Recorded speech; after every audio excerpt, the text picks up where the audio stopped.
Hi Wangshan family, welcome back. Let's start our new chapter. Jiang Chang जिसे आज तक सच पता ही नहीं था, क्योंकि उसे तो ऐसा लगता था कि विंग घर छोड़कर भाग गया है। बट रियलिटी उससे बहुत ज़्यादा अलग थी, जिस रियलिटी के बारे में कभी जियांग चैंग ने सोचा भी नहीं था। जियांग चैंग को सच जानकर अपने पेरेंट्स पर बहुत ज़्यादा गुस्सा तो आ रहा था, पर फिलहाल उसके सामने विंग था जिसे संभालना बहुत ज़्यादा ज़रूरी था, क्योंकि विंग बहुत ज़्यादा एक तो हाइपर हो चुका था, ऊपर से उसकी आंखों में वो नफरत जियांग चैंग क्लियरली देख सकता था पूरी जियांग फैमिली के लिए, जिसमें वो खुद भी इंक्लूड था। कहीं ना कहीं विंग की बातें सच थी, पर जियांग चैंग का सच तो विंग भी नहीं जानता था, क्योंकि जियांग चैंग जब भी अपने मॉम डैड को कॉल करता था तब वो विंग के बारे में पूछता था। ऑब्वियसली जियांग चैंग को विंग की सच में फिक्र थी। कोई उसका प्यार दिखावे का नहीं था, ना ही उसका प्यार सेल्फिश था। वो अपने भाई से ऑनेस्टली प्यार करता था, पर बस फर्क इतना था कि वो अपना प्यार विंग को कभी जता नहीं पाया, या फिर जताता भी था तो विंग को वो बात पता नहीं थी।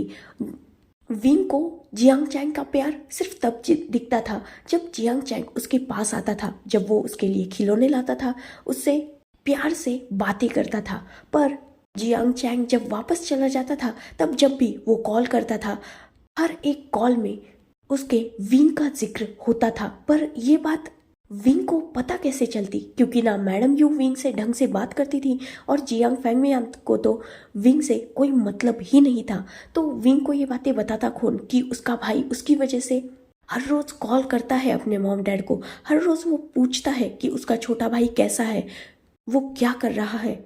पर ये बातें विंग तक पहुंचती नहीं थी, और जियांग फैंगमियान मैडम यो वो तो जियांग चैंग को ऐसे भी कन्विंस कर लेते थे कि हाँ वो ठीक है, हाँ वो स्टडी कर रहा है, हाँ वो बाहर है, वो खेल रहा है। इनफैक्ट जियांग चैंग को ये पता चला था इन कुछ सालों में कि विंग बहुत ज़्यादा नॉटी और बदमाश के बच्चा बन चुका है, जो बहुत ज़्यादा स्पॉइल्ड है।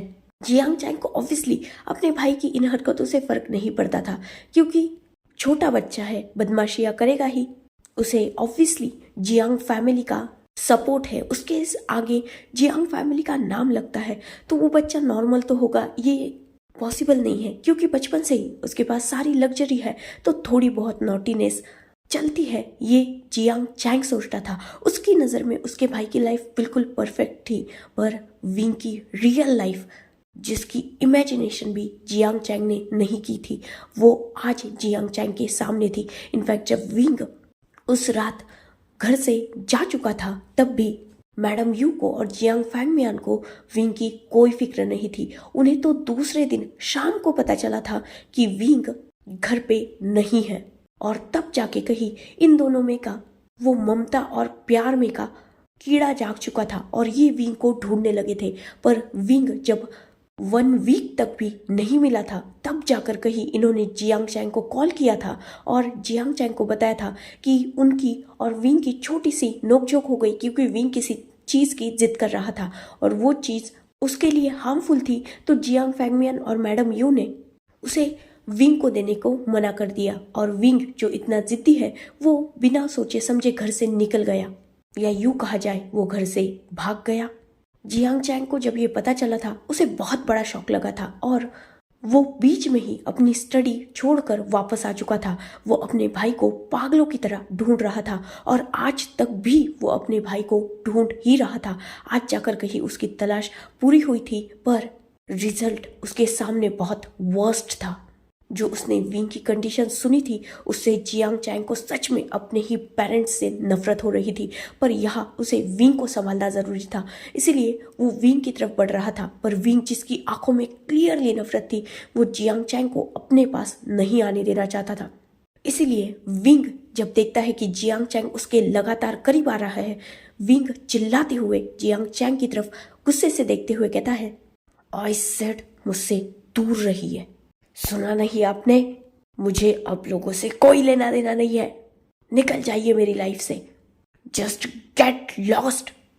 जियांग चैंग जो रो रहा था, वो फिर भी विंग की तरफ बढ़ता है। वो विंग के दोनों हाथों को पकड़ता है और उसे उसी के बैग के पीछे मोड़ देता है, जिससे विंग थोड़ा शांत हो जाए, क्योंकि ऑब्वियसली विंग अपने हाथ चला रहा था ताकि जियांग चैंग उसके पास ना आए। जियांग चैंग जो ऑब्वियसली विंग से बड़ा भी था और विंग से स्ट्रांग भी, वो विंग को अपने बाहों में होल्ड करता है और उसे टाइटली हग करता है। वो बहुत रो रहा था। वही विंग वो झटपटा रहा था। जियांग चैंग विंग को टाइटली होल्ड किए उसे छोड़ नहीं रहा था। जियांग चैंग विंग को पूरी तरीके से अपने आप में छुपाना चाहता था, क्योंकि वो देख सकता था अपने भाई की आंखों में वो नफरत, साथ ही वो दर्द। विंग जो जियांग चैंग से छूटने की कोशिश कर रहा था और लगातार चिल्ला रहा था ताकि जियांग चैंग उसे छोड़ दे। लगातार वो एक ही बात बोल रहा था, छोड़ दो मुझे, जाने दो मुझे, नहीं रहना मुझे तुम लोगों के साथ, छोड़ दो।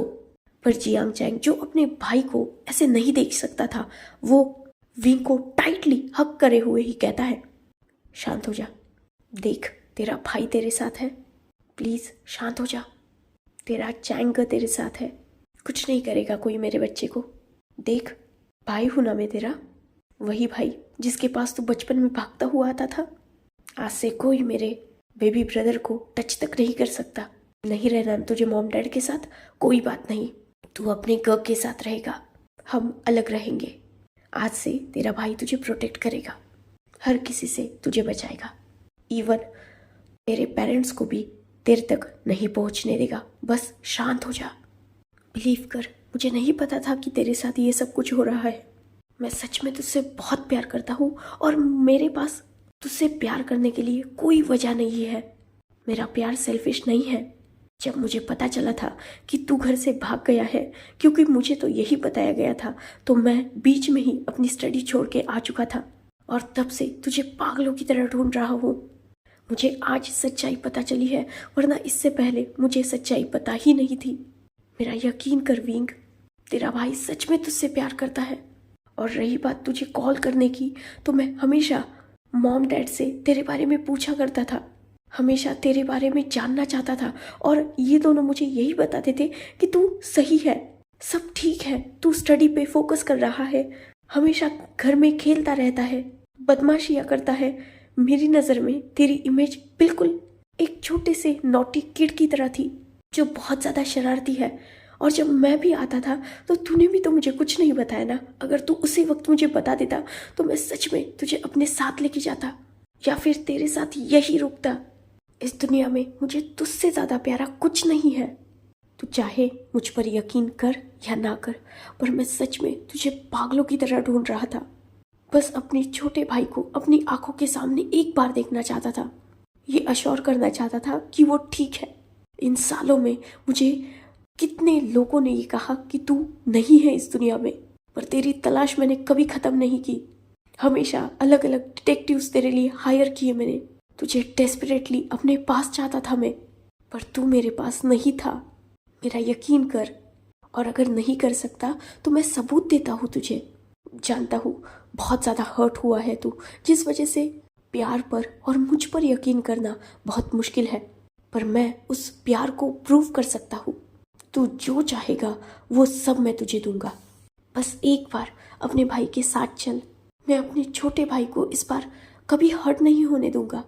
मुझे एक चांस तो दे भाई, तू मेरे बच्चे की तरह है। बस शायद मैंने ही गलत लोगों पर यकीन किया, और यकीन भी क्यों नहीं करता, वो मेरे पेरेंट्स थे, जिस वजह से मुझे लगा कि वो तेरा ख्याल ही रखेंगे, क्योंकि वो तेरे भी पेरेंट्स थे, जिस वजह से मैंने उन पर और उनकी हर बात पर बिलीव किया, जो शायद मेरी सबसे बड़ी गलती थी। मुझे खुद सारी चीज़ों को देखना चाहिए था, मुझे खुद अपने भाई का ख्याल रखना चाहिए था। मुझसे गलती हो गई, पर प्लीज़ अपने भाई को माफ़ कर दे। ऐसे बिहेव मत कर विंग, गुस्सा करना है कर, पर नफ़रत मत कर। तेरा भाई नहीं सह सकता तेरी नफ़रत। विंग जो चैंग की ये सारी बातें सुन रहा था, और फिलहाल वो शांत हो चुका था, क्योंकि कहीं ना कहीं वो भी अपने चैंग ग से प्यार तो करता था, और वो जानता था कि उसके चैंग की कोई गलती नहीं है, क्योंकि उसके चैंग भी तब छोटे ही थे ना। तो वो भी अपनी तरीके से कोशिश कर रहे थे, पर उन पर भी वहाँ होने के बावजूद बहुत ज़्यादा प्रेशर था, क्योंकि उन्हें भी खुद को साबित जो करना था। बचपन से ही उन्हें भी तो यही बताया गया था ना कि उन्हें ठीक से पढ़ाई करनी है, बड़ा होना है, जियांग कॉरपोरेशन को संभालना है, फ्यूचर में वही जियांग कॉरपोरेशन के ओनर बनने वाले हैं, तो उन्हें ठीक से सब कुछ संभालना होगा, ये बर्डन तो उन्हीं के ऊपर था ना, जिस वजह से उनकी सिचुएशन विंग समझता था। पर जो विंग ने सिचुएशन सफ़र की थी ना, उसमें विंग इतना ज़्यादा हर्ट हो चुका था कि उसे अब चैंग की भी सिचुएशन ठीक से समझनी नहीं थी। विंग जो चैंग की ये बातें सुनकर कहीं ना कहीं शांत हो चुका था और उसकी आंखों में आंसू की एक छोटी सी परत तो आ चुकी थी। पर वो कहते हैं ना, दिल इतनी बार टूट चुका है कि अब उस दिल के ऊपर किसी भी बात का असर नहीं होता। विंग के साथ ऐसा ही हुआ था। उसके बचपन से टॉर्चर सहने की वजह से वो एक तो बहुत ज़्यादा हर्ट था, साथ ही वो टॉर्चर उसे करने वाला कोई और नहीं, उसी के मदर फादर थे। मोस्ट इम्पॉर्टेंट उसकी मदर, जिसने खुद उसे बर्थ दिया था। तो होती है ना, हर चीज़ की ज़िंदगी में हर चीज़ की फर्स्ट एक्सपेक्टेशन हम किससे करते हैं? ऑब्वियसली अपने मदर से, बाद में अपने फादर से और बाद में अपना भाई आता है। हमारी लाइफ में अगर सबसे ज़्यादा इम्पॉर्टेंट प्लेस कोई कैरी करता है तो वो हमारे मदर फादर ही होते हैं। और उन्हीं से जब बच्चे का दिल बुरी तरीके से टूटता है तो बच्चा बहुत ज़्यादा हर्ट हो जाता है। शायद एक लवर से धोखा खाने के बाद संभलना आसान होता होगा, पर अपनी ही खुद की फैमिली से इतना वर्स्ट ट्रीटमेंट सहने के बाद शायद ही कोई बच्चा प्यार पर यकीन कर पाए। और विंग की कंडीशन बिल्कुल वही थी। हाँ, वो चैंग पर यकीन करना चाहता था, पर उससे अब वो लगाव नहीं रखना चाहता था। इसीलिए उसके आंखों में जो आखिरी आंसू कुछ अपनी फैमिली के बचे थे ना, शायद उसी की हल्की परत उसकी आंखों में अभी नजर आ रही थी। चैंग जो ये सारी बातें बहुत ज़्यादा दर्द में कह रहा था, पर अपने भाई को अपने प्यार पर वो यकीन भी दिलाना चाहता था, वही विंग। उसे चैंग की इन बातों पर कोई ज़्यादा असर हुआ नहीं था, या शायद हुआ भी था तो उस पर उसे बिलीव नहीं था। उसे अभी भी यही लग रहा था कि चैंग आज उसे बहला फुसला कर लेके जाएगा और फिर से उसके साथ वही टॉर्चर होगा। इसीलिए वो चैंग पर भी बिलीव करना नहीं चाहता था। कहीं ना कहीं वो जानता था कि चैंग उसके साथ गलत नहीं होने देगा, पर उसे अपने मदर फादर पर हद से ज़्यादा ट्रस्ट था कि वो उसे हर्ट करेंगे ही करेंगे। इसीलिए विंग वो हर्ट फिर से सहना ही नहीं चाहता था।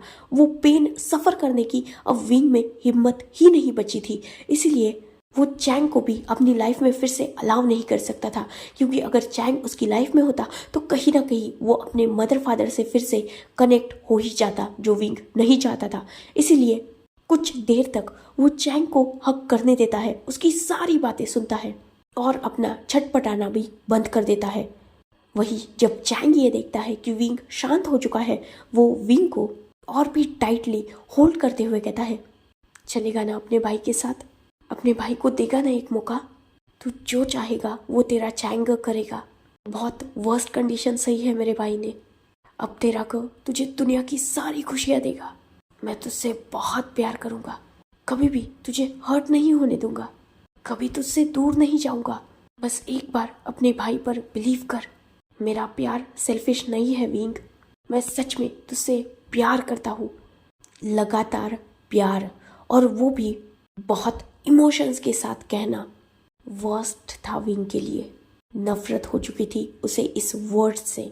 इसीलिए जब वही वर्ड उसके कानों में बहुत इमोशंस के साथ जा रहा था तो उसे कहीं ना कहीं वो वर्ड ट्रिगर कर रहा था और भी ज़्यादा।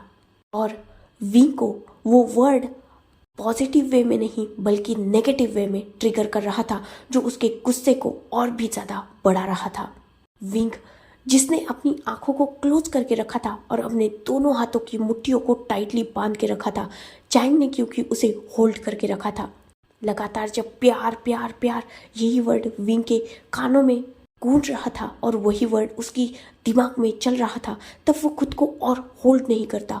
वो अपने आप को कैसे भी चैंग के ग्रिप से छुड़ाता है। ऑब्वियसली विंग शांत हो चुका था तो चैंग की ग्रिप भी उसके ऊपर से थोड़ी लाइट अप हो चुकी थी। इसी बात का फ़ायदा उठाकर विंग चैंग को पीछे की तरफ पुश कर देता है, जिससे चैंग इस बार सच में बहुत बुरी तरीके से दूर हुआ था। इनफैक्ट वो लड़खड़ा कर नीचे गिर चुका था। विंग जिसे इस बात से कोई फर्क नहीं पड़ा था, वो सीधा चैंग की तरफ गुस्से से देखते हुए कहता है, कहा ना बंद करो ये कहना, कोई प्यार व्यार नहीं है, प्यार इस दुनिया में होता ही नहीं है। सब सेल्फिश है, सब सिर्फ अपना ही स्वार्थ चाहते हैं। आप भी मुझसे कुछ चाहते होंगे जिस वजह से आप मुझे वापस लेके जाना चाहते हो।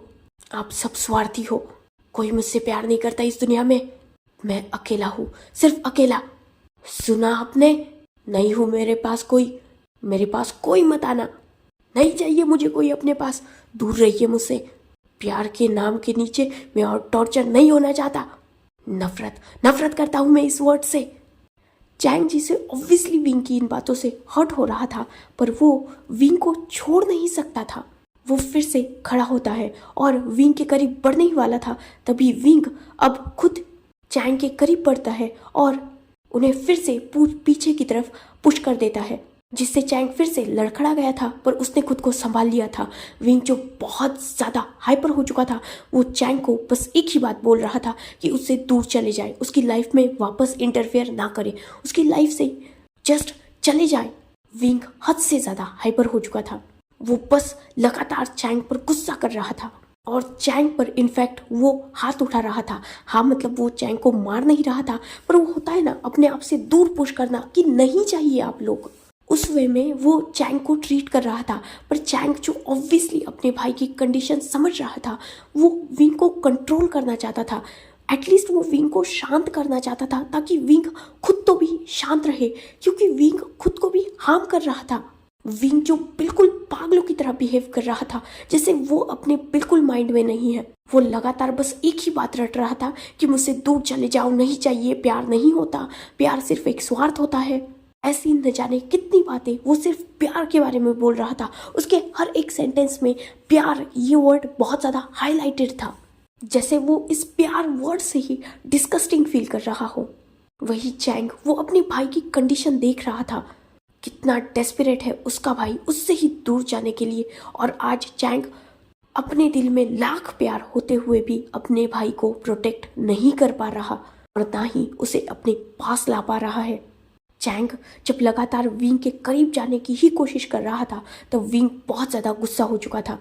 सारे लोग विंग की ये कंडीशन देखकर कहीं ना कहीं शॉक हो चुके थे, साथ ही सबको डर भी लग रहा था, क्योंकि विंग बिल्कुल आउट ऑफ कंट्रोल हो चुका था और वो किसी की बात नहीं मान रहा था। जो भी उसके करीब आ रहा था, विंग उसे खुद से दूर ढकेल रहा था। अब चैंग के साथ साथ जियांग फैंगमियान भी विंग को जस्ट संभालने की कोशिश कर रहे थे, पर विंग उनकी भी बात नहीं मान रहा था। इवन लैन फैमिली भी शॉक हो चुकी थी और वो भी विंग के करीब जाने की कोशिश कर रही थी, क्योंकि विंग बहुत ज़्यादा पागलों की तरह बिहेव कर रहा था। वो सबकी तरफ देख रहा था और एक ही बात चिल्ला रहा था, उसे कोई नहीं चाहिए, वो नफरत करता है प्यार से। वो बिल्कुल आउट ऑफ कंट्रोल हो चुका था। विंग का ये रूप हर किसी ने फर्स्ट टाइम देखा था। जब विंग देखता है कि हर कोई उसके पास ही आ रहा है, तब विंग को एक अंदर ही डर लगने लगता है। वो एंजाइटी, वो फियर जो उसके अंदर अब तक दबा हुआ था, वो उसके अग्रेशन में बाहर आने लगता है, मतलब अग्रेशन के रूप में बाहर आने लगता है। वो बहुत ज़्यादा वाइल्ड की तरह बिहेव करने लगा था। ये सब लोग विंग को समझाना चाहते थे, जिस वजह से ये उसे कंसोल कर रहे थे, पर कहीं ना कहीं विंग को अपने कानों में बस एक वर्ड सुनाई दे रहा था, वो था प्यार। जिस वर्ड से विंग सबसे ज़्यादा नफरत करता था, जिस वजह से वो और भी ज़्यादा अग्रेसिव हो रहा था। और वो जब देखता है कि इतने सारे लोग अभी भी उसी के पास ही आ रहे हैं और उसे कंट्रोल करना चाहते हैं, और ऑब्वियसली उसकी नज़र में प्यार की यही इमेज थी, लोगों को कंट्रोल करना, अपनी सेल्फिशनेस के चलते उन्हें हर्ट कर देना प्यार के नाम पर। तो विंग और भी ज़्यादा डरने लगा था कि वो फिर से उस ट्रॉमा में कैद ना हो जाए, इसीलिए वो और भी अग्रेसिवली इन सबको अपने आप से दूर ढकेल रहा था। पर ये लोग वो बात समझ नहीं पा रहे थे। विंग डर रहा था, पर इन्हें लग रहा था कि विंग गुस्सा कर रहा है, जिस वजह से ये विंग को कंसोल कर रहे थे, पर विंग अग्रेसिव हो रहा था। विंग जो अपनी मेंटल स्टेट में बिल्कुल नहीं था, वो फिलहाल सोचने समझने की हालत में ही नहीं था, वो पूरा पागल हो चुका था। वही फियर उस पर पूरी तरीके से टेक ओवर ले चुका था, जिस वजह से उसकी मेंटल कंडीशन पूरी तरीके से अनस्टेबल हो चुकी थी। उसके इमोशंस उसके कंट्रोल में बिल्कुल नहीं थे, जिस वजह से वो अग्रेसिवली एक्ट कर रहा था। जब विंग देखता है कि ये सारे लोग रुक ही नहीं रहे और उसे फिर से कंट्रोल करने की कोशिश कर रहे हैं, वो और भी ज़्यादा ट्रॉमाटाइज हो चुका था, जिस वजह से वो बिना सोचे समझे अपने आसपास देखने लगता है, जिससे वो इन सबको अपने आप से दूर कर सके। विंग को एक टेबल पर एक कांच की ग्लास नजर आता है, जो ऑब्वियसली पार्टी थी तो टेबल्स वगैरह लगाए गए थे, तो उन पर एक कांच का ग्लास रखा हुआ था। विंग जब देखता है तो वो सीधा उस टेबल की तरफ भागता है। किसी को भी विंग का ये एक्ट समझ नहीं आया था, पर सब विंग के पीछे ही थे। विंग तुरंत उस ग्लास को अपने हाथ में पकड़ता है और उसका सामने वाला पोर्शन उस टेबल पर हिट करके वो तोड़ देता है, जिससे वो कांच टूट चुका था और ऑब्वियसली वो ग्लास टूटेगा तो वो शार्प ऑब्जेक्ट में चेंज हो जाएगा।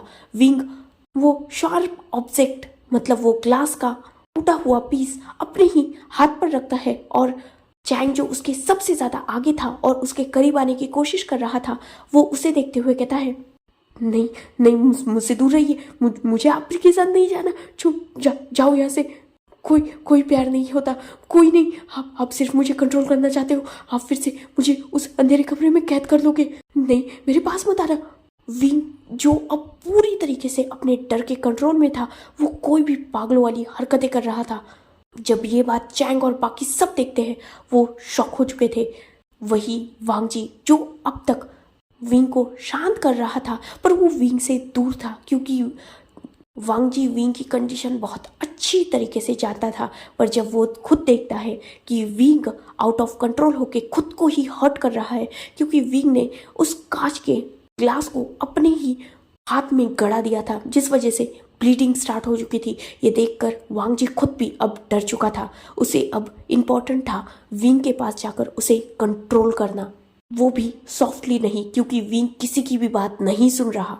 इसीलिए वांग जी अब विंग के पास जाता है, पर विंग के सामने से नहीं, क्योंकि विंग फिलहाल अपनी सही स्टेट में नहीं था, जिस वजह से वो खुद को तो हार्म कर रहा था, पर सामने वाले को भी कर सकता था। इससे सामने वाला हर्ट तो हो जाता, पर फिर भी विंग उसके कंट्रोल में नहीं आता।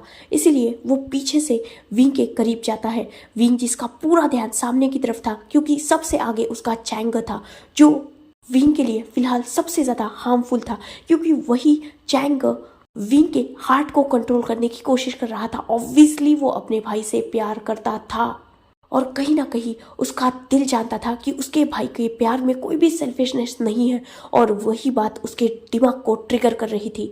विंग को डर लग रहा था फिर से हर्ट होने से, इसीलिए वो चैंग को ही अपने आप से सबसे पहले दूर ढकेलना चाहता था, क्योंकि चैंग उसे फ्यूचर में हर्ट कर सकता है।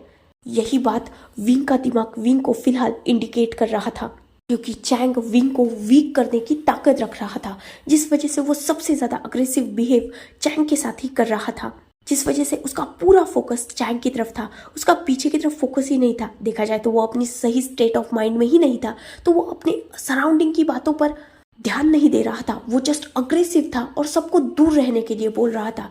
वांग जी इसी बात का फायदा उठाता है और वो पीछे से विंग को टाइटली होल्ड कर लेता है, उसे पूरी तरीके से अपनी बाहों में भर लेता है। वो भी पीछे से वांग जी ने विंग को अपनी पूरी स्ट्रेंथ से पकड़ के रखा था, क्योंकि विंग पूरी तरीके से आउट ऑफ कंट्रोल था और अब वो सबसे ज़्यादा एक्टिवेटेड था। ऑब्वियसली उसका वो प्रोटेक्टिंग मोड ऑन हो चुका था, जिस वजह से वो हर किसी को हर्ट करने की ताकत रखता था। उसकी ताकत नॉर्मल पर्सन से ज़्यादा बढ़ चुकी थी, क्योंकि ऑब्वियसली जब इंसान को ये फील होता है कि उस पर कोई अटैक करने वाला है या वो अपने सराउंडिंग से डरने लगता है, तब वो नेचुरली ही अंदर से ही स्ट्रॉन्ग बिहेव करने लगता है। कई लोग अक्सर ऐसे होते हैं जो डर या पैनिक वाली सिचुएशन में सबसे ज़्यादा अग्रेसिव हो जाते हैं, वो सबसे ज़्यादा पावरफुल हो जाते हैं और इस सिचुएशन में वो किसी की जान लेने की ताकत रखते हैं। वो ऐसा चाहते तो नहीं है अंदर से, पर वो होता है ना, उनकी बॉडी नेचुरली वैसे रिएक्ट करने लगती है। अगर इसे नॉर्मल वे में देखा जाए तो अगर हमें मरना ही है तो क्यों ना एक लास्ट कोशिश करके मरे, क्यों ना एक बार खुद को प्रोटेक्ट करके देखे, हो सकता है बच जाए। वैसे वो लास्ट कंडीशन जो होती है ना, यहाँ पर हमें पता होता है कि सामने हमारी मौत है, फिर भी हम अपनी आखिरी जी जान तक, अपनी आखिरी सांस तक भी लड़ना चाहे, वो अग्रेशन आ जाता है इंसान में। और वही अग्रेशन विंग में अभी फिलहाल एक्टिवेटेड था, जिस वजह से वांग जी जो विंग से कई गुना स्ट्रांग था, मस्कुलर था, ऑब्वियसली वांग जी बहुत स्ट्रांग था, वो भी विंग को ठीक से कंट्रोल नहीं कर पा रहा था, पर फिर भी वांग जी ने अपनी फुल ताकत से विंग का एक हाथ पकड़ के रखा था और उसके दूसरे हाथ से वो उस ग्लास को छुड़ाने की कोशिश कर रहा था। वांग जी ने विंग के दोनों कलाइयों को टाइटली पकड़ के रखा था और उसे कंट्रोल करने की कोशिश कर रहा था। जब ये बात चैंग देखता है तब वो खुद विंग के पास बढ़ता है। विंग जिसका पूरा ध्यान चैंग की तरफ था और वो पीछे से वांग जी को दूर ढकेलना चाहता था, वो छटपटा रहा था। चैंग जो विंग के पास जाता है और विंग के हाथ से सबसे पहले तो उस ग्लास को ही दूर फेंकता है, जिससे वांग जी जो शांत हो चुका था, क्योंकि ऑब्वियसली वांग जी भी डर रहा था विंग को ये ऐसा देखकर। तो जब ग्लास उसके हाथ से छूटा तो वांग जी रिलैक्स हो गया, क्योंकि अगर वांग जी थोड़ा भी हिलता तो वो ग्लास विंग खुद को ही लगा लेता, जिस वजह से वांग जी डर रहा था। पर अब वो ग्लास पीस उसके हाथ में नहीं था तो एटलीस्ट विंग झटपटा ही रहा था। अब वो कुछ ज़्यादा ना खुद को हार्म कर सकता था ना किसी और को, पर फिर भी वो अभी भी वांग जी की कैद में झटपटा रहा था। जब वांग जी ये देखता है तब वो और भी टाइटली विंग को पकड़ लेता है। विंग जिसके सामने चैंग था और पीछे वांग जी था, जिस वजह से चैंग का फेस ही विंग के सामने था, वो चैंग को देखकर और भी अग्रेसिवली एक्ट कर रहा था। ये बात जब वांग जी समझता है तब वो तुरंत विंग के हाथ को मोड़ता है और बहुत होशियारी से विंग को अपनी तरफ टर्न करता है और सीधा विंग को टाइटली हक कर लेता है। वांग जी ने विंग को इतना टाइटली हक किया था जिससे विंग अब हिल तक नहीं पा रहा था। वो बस वांग जी के बैक पर अपने हाथों से हिट कर रहा था, पर वो ज़्यादा हिल नहीं पा रहा था। वांग जी जो विंग को पूरी तरीके से अपनी एम्प्रेस में छुपा चुका था, वो विंग को कंट्रोल करना चाहता था, पर विंग अभी भी कंट्रोल हो नहीं रहा था। वो वांग जी को भी बहुत ताकत से हिट कर रहा था उसकी बैक पर। वांग जी को इस बात से ऑब्वियसली हर्ट हो रहा था, पर फिर भी वो विंग को कंट्रोल करना चाहता था, पर विंग हो ही नहीं रहा था कंट्रोल। वो और भी अग्रेसिवली एक्ट करने लगा था। वो फिलहाल यही सोच रहा था, उसके दिमाग में बस यही चल रहा था कि अगर एक बार इन लोगों ने मुझे कंट्रोल किया तो ये फिर से मुझे लेके जाएंगे और कैद कर लेंगे और फिर से उस पर वही सारा टॉर्चर होगा, और विंग उस टॉर्चर को अब सफ़र नहीं करना चाहता। इसीलिए वो वांग जी से भी दूर होना चाहता था। जब वांग जी देखता है कि बहुत वक्त हो चुका है पर फिर भी विंग शांत नहीं हो रहा, तब उसके पास कोई भी रास्ता नहीं बचता, क्योंकि विंग उसे भी बहुत पावर से हिट कर रहा था। साथ ही विंग वांग जी के शोल्डर पर भी बहुत टाइटली बाइट कर रहा था, जिससे वांग जी उसे छोड़ दे। वांग जी जब देखता है कि विंग बिल्कुल होश में नहीं आ रहा और वो अभी भी अपने कंट्रोल में नहीं है, वांग जी विंग को एक ही झटके में खुद से दूर करता है। और जैसे ही विंग वांग जी से दूर होता है, इससे पहले कि विंग कुछ समझ पाता, वांग जी उसे एक हार्श स्लैप करता है, जिससे विंग सीधा जमीन पर गिर चुका था। और अब जाकर कहीं विंग बिल्कुल शांत हो चुका था। वो थप्पड़ बहुत ज़रूरी था फिलहाल विंग के लिए, उसे कंट्रोल करने के लिए। वांग जी विंग को स्लैप करने के तुरंत बाद जब देखता है कि विंग ज़मीन पर गिर चुका है, वो विंग के तुरंत पास आता है और विंग के पास आकर वो विंग के सामने ही नीच पर बैठ जाता है। वो विंग के फेस को अपने दोनों हाथों में होल्ड करता है और विंग की तरफ देखता है और विंग की आंखों में देखते हुए कहता है, मैं लान वांग जी हूँ, तुम्हारा बॉस हूँ। देखो मुझे, मैं तुमसे प्यार नहीं करता, कोई तुमसे प्यार नहीं कर रहा। शांत हो जाओ, कोई तुम्हारे करीब नहीं आएगा। मुझ पे तो यकीन करते हो ना तुम? मेरी तरफ देखो, बस मुझ पर यकीन करो। इस दुनिया में कोई तुम्हें प्यार नहीं करता, बस तुम अकेले हो। शांत हो जाओ, मेरे पास आओ, मैं तुम्हें हर्ट नहीं करूँगा, क्योंकि मैं तो तुमसे प्यार नहीं करता ना, तो जो तुम्हें प्यार करता है वो तुम्हें हर्ट करेगा। मैं तुमसे प्यार नहीं करता, मैं तुम्हें हर्ट नहीं करूँगा, मेरे पास आओ। विंग विंग जो ये सुनता है वो थोड़ा शांत हो जाता है और वांग जी की तरफ देखने लगता है। विंग जो अब थोड़ा शांत हो चुका था और अपने होश में वापस आ रहा था, वो धीरे धीरे अपनी बॉडी को लूज करने लगता है। जब वांग जी ये देखता है, वो तुरंत विंग को अपने पास लेता है और विंग को अपनी बाहों में कैद कर लेता है। वो विंग के पास ही बैठ जाता है और विंग को पूरी तरीके से अपने ऊपर खींच के विंग को कंसोल करने लगता है। वो भी ऐसे वर्ड्स में नहीं जिसमें प्यार हो, वो बस विंग को शांत कर रहा था, बातों से नहीं बल्कि अपनी हरकतों से वो विंग को कंसोल कर रहा था। उसकी बैक पर अपने हैंड्स रब कर रहा था और उसके हेयर्स को प्यार से रफल कर रहा था। उसकी हरकतों में प्यार था, ना कि बातों में, क्योंकि वांग जी जानता था कि ये प्यार वर्ड विंग को ट्रिगर कर रहा है। वांग जी जब देखता है कि 5 मिनट गुजर चुके हैं और विंग बिल्कुल शांत है, वो विंग को अपने आप से दूर करता है। विंग जो बिल्कुल शांत हो चुका था, उसकी आंखें बिल्कुल खाली थी और वो जस्ट वहाँ बैठा हुआ था। उसने ना वांग जी को हग बैक किया था, ना ही उसका कोई रिएक्शन था। विंग जिसका कोई रिएक्शन नहीं था, वो वांग जी की तरफ भी देख नहीं रहा था। वो बस फिलहाल प्रोसेस कर रहा था कि ये सब चल क्या रहा है। वो होता है ना, इतने अग्रेसिव एक्ट के बाद वो बिल्कुल शांत हो चुका था, जैसे फिलहाल उसमें कोई जान ही ना बची हो। वांग जी जो ये देखता है तो वो विंग को अपने आप से दूर करता है और सीधा विंग को अपने आर्म्स में कैरी करके उसे उठा लेता है। वांग जी विंग को उठाकर सीधा ऊपर की तरफ लेके जाने लगता है, जहां उसका खुद का पर्सनल रूम था। वांग जी विंग को अपने पर्सनल रूम में लाता है और उसे बेड पर लेटा देता है। विंग जो अभी भी बिल्कुल शांत था, वांग जी विंग को लेटाने के बाद उस पे कंबल डाल देता है और अब उसे विंग को सुलाना था। पर विंग जो सो नहीं रहा था, उसकी आंखें अभी भी खुली थी। वांग जी जो जानता था कि विंग फिलहाल सही स्टेट में नहीं है, इसीलिए वो विंग को लेटाकर जस्ट बाहर आ ही रहा था। पर इससे पहले कि वो उस रूम से भी बाहर कदम रखे, उसके सामने नी हुसैन आ चुका था, जो वांग जी के हाथ में एक मेडिसिन रख देता है, साथ ही पानी का ग्लास भी। वांग जी की तरफ देखकर नी हुसैन जस्ट नोट करता है। तब वांग जी अंदर जाता है और विंग को अपनी सपोर्ट से बिठाता है। विंग जिसकी बॉडी टोटली लूज हो चुकी थी, जैसे उसकी बॉडी में फिलहाल कोई जान ही ना हो। वांग जी उसके मुंह में एक मेडिसिन डालता है और उसे पानी पिलाता है। विंग जो वो मेडिसिन चुपचाप खा लेता है और पानी भी पी लेता है।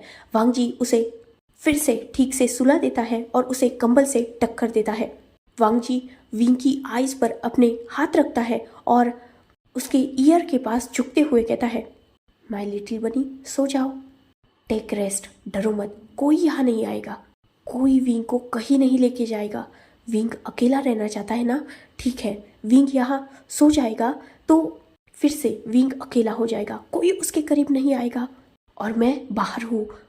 तुम्हारा बॉस हमेशा तुम्हारे साथ है ना, मैं किसी को तुम्हारे पास नहीं आने दूंगा, शांति से सो जाओ।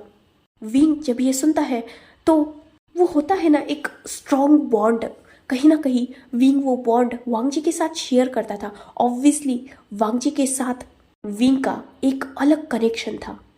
5 साल कम वक्त नहीं होता, बहुत वक्त होता है किसी पर ट्रस्ट करने के लिए, और विंग वो ट्रस्ट वांग जी पर करता था।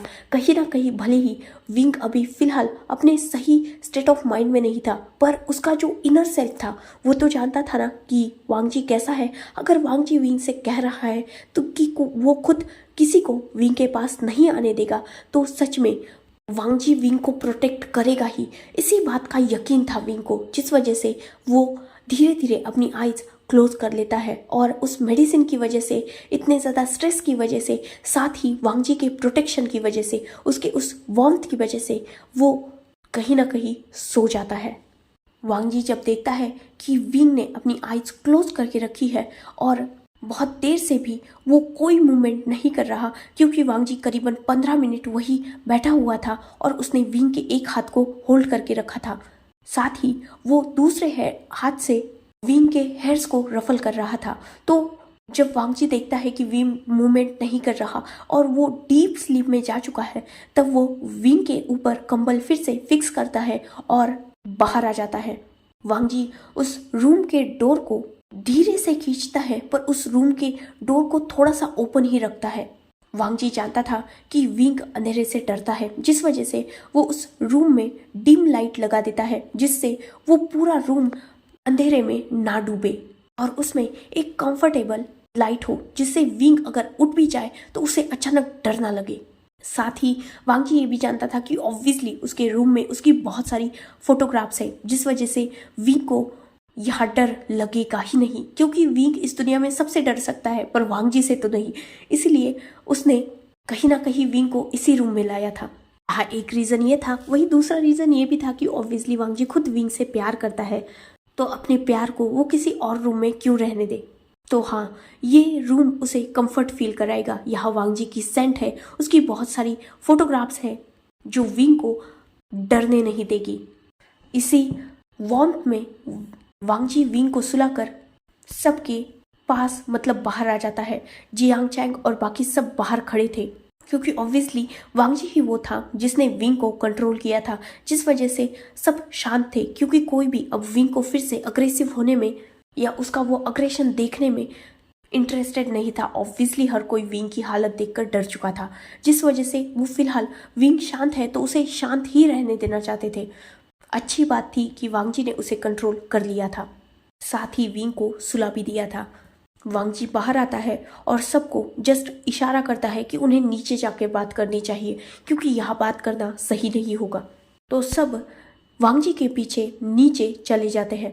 सब जो लिविंग हॉल में आकर बैठ चुके थे, हर कोई वरीड था विंग को ऐसे देखकर, और अब सबकी नज़र वांगजी की तरफ थी। So enough for today. Let's take a break. Next chapter in next video. If you like my explanation, like, comment and subscribe my channel. Hopefully you all are enjoying this journey. Goodbye. Take care. Enjoy your beautiful life.